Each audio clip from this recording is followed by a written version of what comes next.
მე გავაკეთე ჩემი არჩევანი, პირველი რა თქმა უნდა, მშვიდობა საქართველოს და მეტი სიკეთე თბილისს.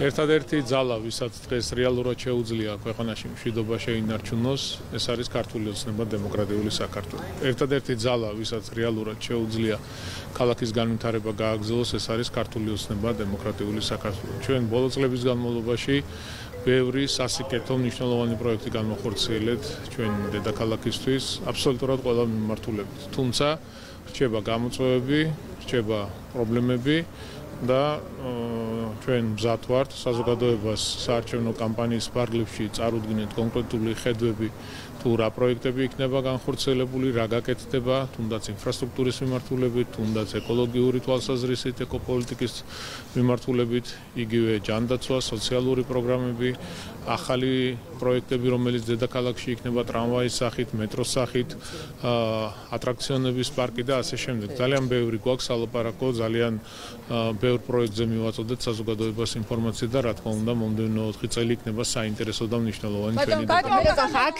აქციებთან დაკავშირებით რა მოლოდინები გაქვთ დღეს ოპოზიციის?